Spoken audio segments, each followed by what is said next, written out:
sanadkii ugu horeeyay ee tan iyo markii la aasaasay ururkan oo ay maanta halkan ugu dabaaldegaan isla markaana ay ku soo bandhigaan waxqabadkii muddadii sanadka ahayd ee ururkan uu jiray. Jaaliyad weynta Midhibaan ee degan magaalada Melbourne ayaa isugu yimid kulan aqoon isweydaarsi lagu xoojinayo wadajirka aqoonta iyo hogaaminta si dhalinyarada loogu tababaro mustaqbalka wadankan ay ku nool yihiin.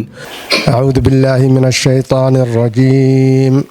يا أيها الناس إنا خلقناكم من ذكر وأنثى وجعلناكم شعوبا وقبائل لتعارفوا إن أكرمكم عند الله أتقاكم إن الله عليم خبير.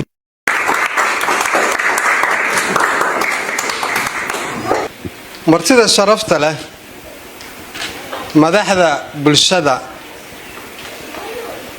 sida madaxda hadda inala joogta ee jaaliyadaha Soomaaliyeed magaaladan Melbourne Australia sida jaaliyada Puntland oo Germankiina kala joogo jaaliyada Somali Voice oo ina kala joogo Germanki Cabdirasaaq iyo Ridwaan aad baan iyagana ugu mahad celinaynaa waxaan kaloo halkan uga mahad celinaynaa haweenka dhalinyarada iyo dhammaan ka soo qaybgalayaasha qiimaha leh aad ayaan idinku soo dhaweynayaa aqoon isweydaarsiga xoojinta bulshada Midhibaan Minority Community of East Africa Outcast Clan Victoria Australia magaalada Melbourne. maanta waa maalin weyn waa maalin aynu isugu nimi inaan midayno codkeena aan isdhigaysano isla markaana aan ka fikirno mustaqbalka wanaagsan iyo ka maanta aan joogno. magacayga waxa dhahaa Najiib Ismaan, I'm the first president of Midhibaan Minority Community.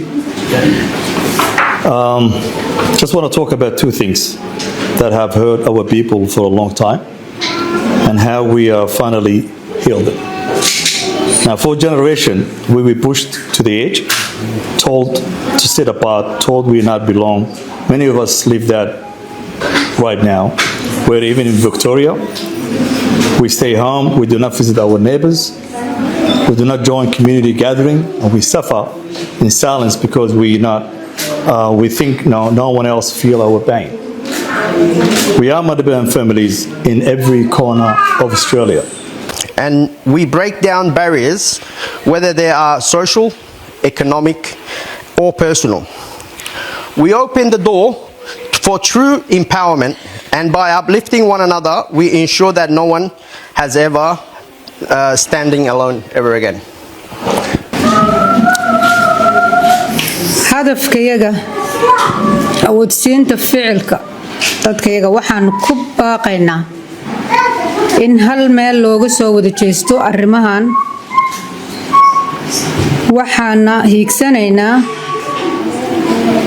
helitaanka waxbarasho tayo leh tababar xirfadeed awood dhaqaale si loo soo afjaro wareegyada faqriga ku ragaaday beelahayaga